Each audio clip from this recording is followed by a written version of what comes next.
In the workshop, a craftsman is often involved with a wide range of jobs in which many skills and principles are combined.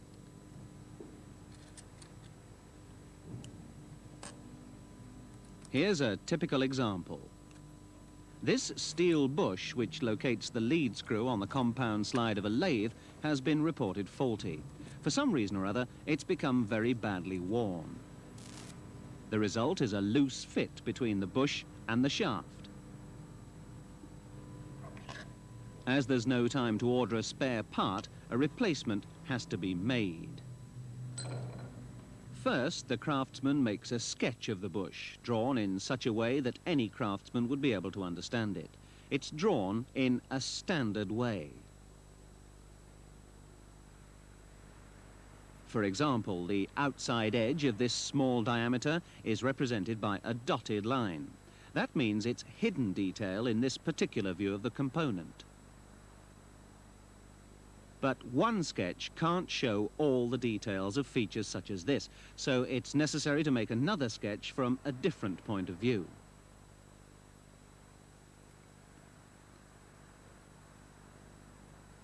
Every feature must be recorded, including this undercut just behind the small diameter.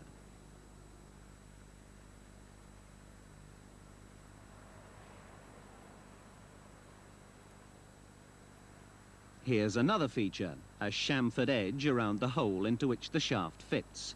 Also, in this part of the bush, there's an oil hole. The position of this hole must be shown not only in relation to the two retaining holes, but also in relation to the front face of the bush.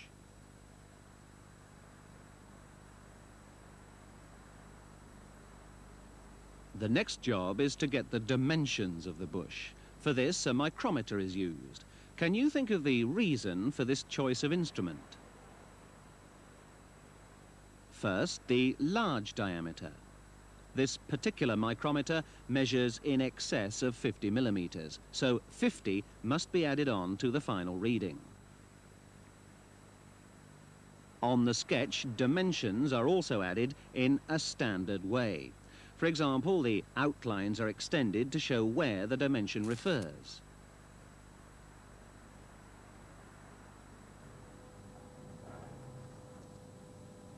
Next, the length of the large diameter is measured. On the sketch, the dimension is again recorded in millimeters.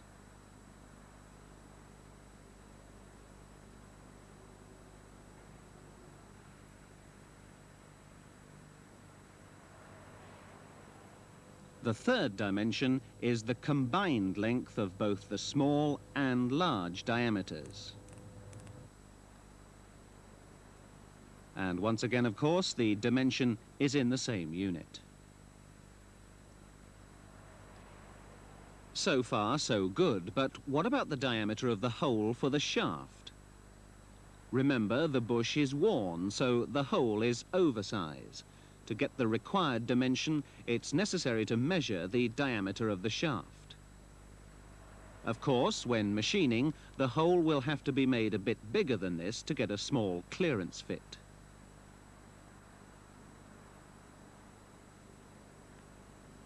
One other dimension still required is this outside diameter. As this locates with the bore in the compound slide, the dimension that's needed is the diameter of the bore. This is where a telescopic gauge comes in useful.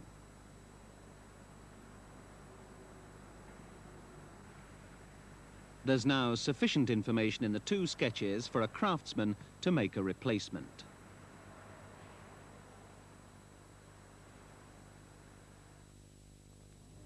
First, a material must be chosen with suitable properties for the job. Steel is one such material.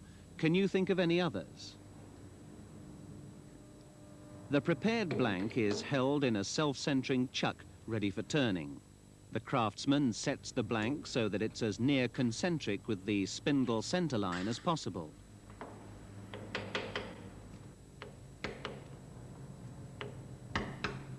As restraint along the center line relies entirely on friction, the jaws must hold the work as firmly as possible. Next, a suitable cutting tool must be chosen. This one is called a light turning and facing tool. From this point of view, it has a back rake angle and a front clearance angle. If the tool is viewed end on, two other angles can be seen: a side rake angle and a side clearance angle. Now, before cutting, the tool must be set on center. One way of doing this is to line it up with a center in the tailstock.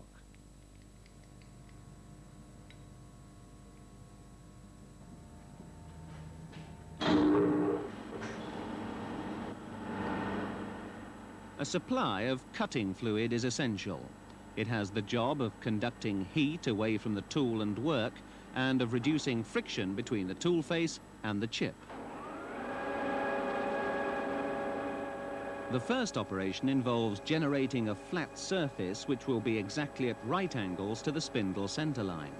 This is done by using the cross slide to feed the tool into the work.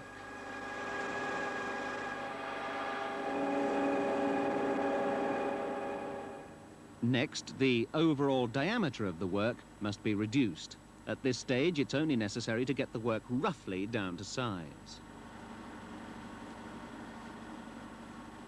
Because of its geometry, the same cutting tool can be used, but this time it's moved parallel to the spindle center line. Roughing is the process of removing as much material as possible in the shortest possible time. For checking measurements at this stage, external calipers are sufficiently accurate. Now, the diameter of part of the bush needs to be very much smaller, 19.4 millimeters. For a rough cut, this diameter will be machined to 21 millimeters. Once again, the cross slide is used to feed the tool into the work.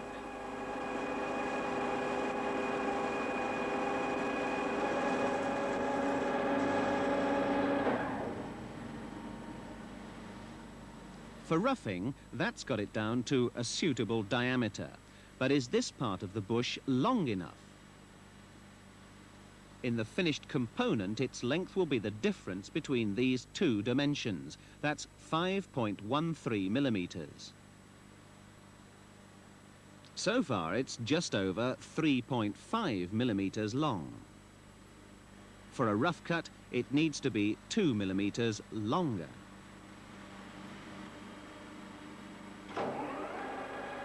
It should be possible to remove the remaining material in one more cut.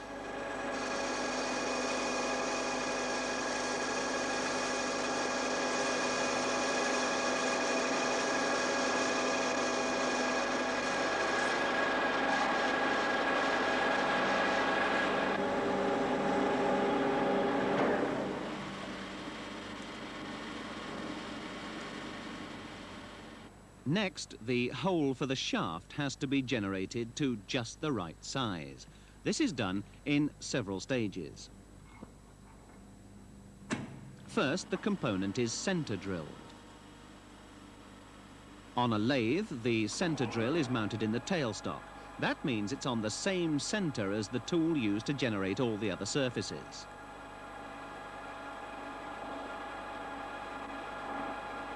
Once center drilled, a twist drill can be used.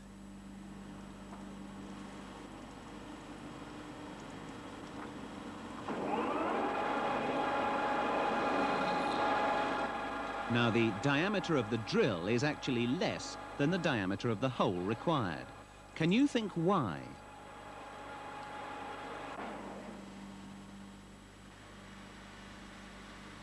To machine the hole to the right size, a different cutting tool is used, a boring tool. This is clamped in a tool holder. Before cutting, the tool is set on centre, again by lining it up with the centre in the tailstock. A surface gauge can be used for this. The gauge locates exactly on the slideway of the lathe, which can be used as a datum for transferring this height from one end of the slideway to the other.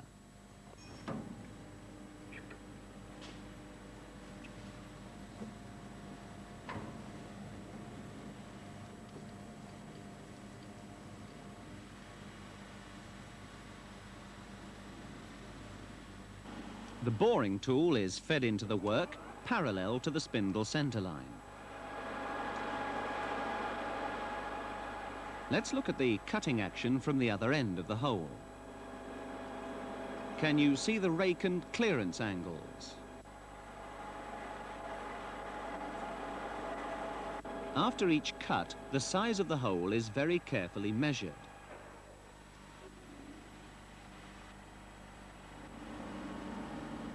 Once it reaches the diameter of the shaft, the hole must be made just a little bit bigger to allow for a small clearance fit between it and the shaft.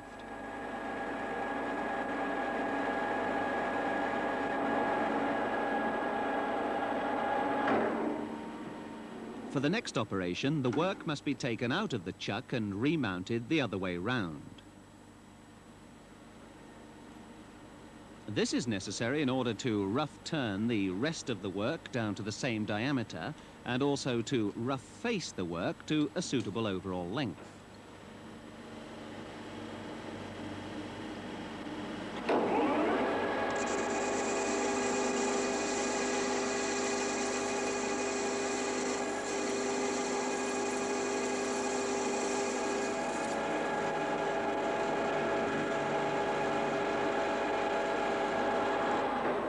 All that remains is to machine the component to exactly the right dimensions. This can be done by turning between centres. The chuck is replaced by a driving plate and centre. In the tailstock, a revolving centre can be used. The work has been mounted on a taper mandrel, which is located between the centres.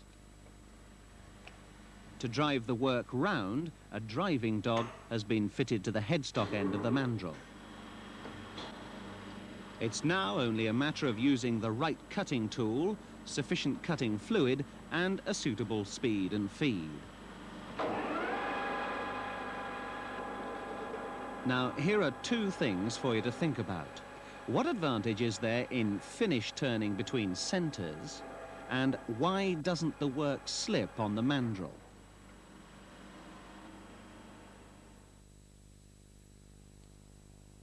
The first stage in the manufacture of this component was turning. The next stage is to drill the two retaining holes. The position of these holes must first be determined on the worn component. One way of doing this involves finding a drill that just fits one of the holes. All that's needed now is another drill the same size.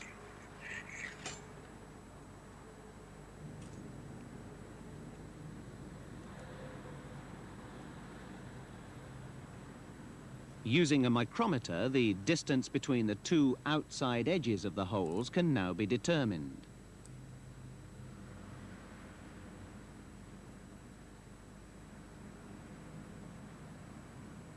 From this and one other dimension, it's possible to calculate the distance between the two centres of the holes. That's this distance. The other dimension needed is the diameter of the hole.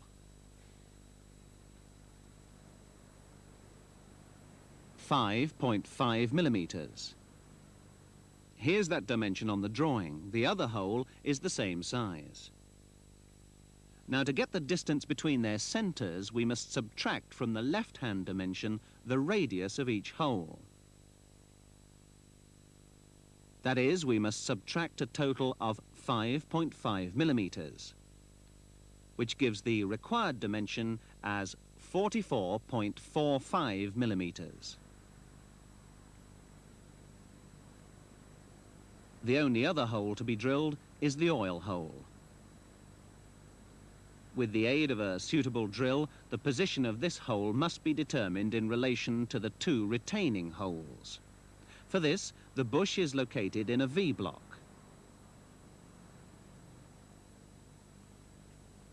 Using a surface gauge, the bush is rotated until the two retaining holes are seen to be horizontal with the surface table. Can you think of any other way of doing this?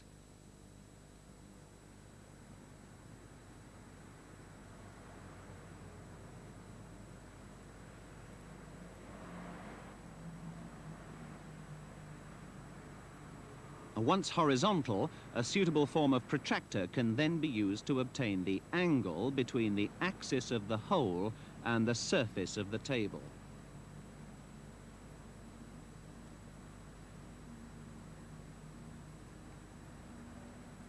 The only other information that's required is the size of the hole. Since the drill is a good fit, the diameter of the hole is the same as the diameter of the drill. 6 millimeters. The turned component can now be marked out, ready for drilling. This is done on the front face, which has previously been blued. To get the position of the centers of the two retaining holes, this overall height must first be determined. On this combination square, we can estimate to about 0.5 millimeter. From this reading, we must subtract the radius of the bush. That's half this distance, 28.37 millimeters. On the combination square, that would be taken as 28.5 millimeters. This will give the height of the center line of the bush relative to the surface table. Next, the bush must be rotated through 90 degrees.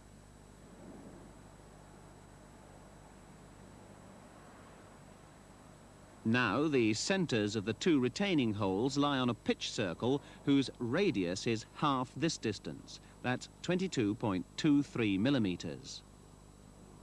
This must now be added on to the center height reading within the accuracy of the scale.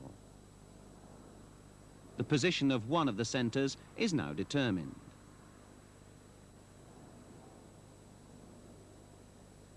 By rotating the work through 180 degrees, the position of the other can then be marked off.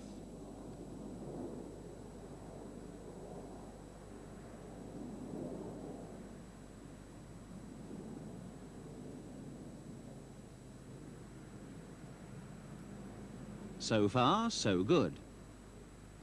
But what about the position of the oil hole? To mark this out, the bush is first rotated through a previously determined angle.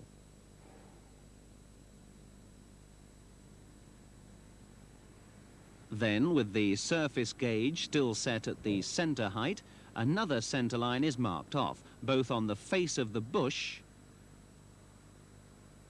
and on the cylindrical surface. Before drilling, the work must be center punched.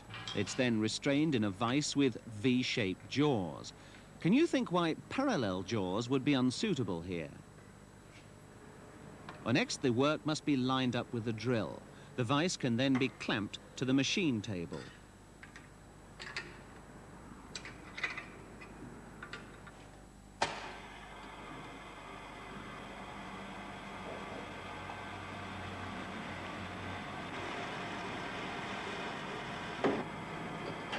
Once drilled, the hole must be counterbored to accommodate the head of the retaining screw.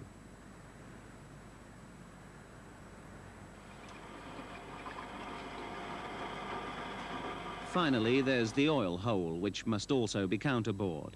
Using a square, the position of this hole, as marked out, can be lined up with the drill.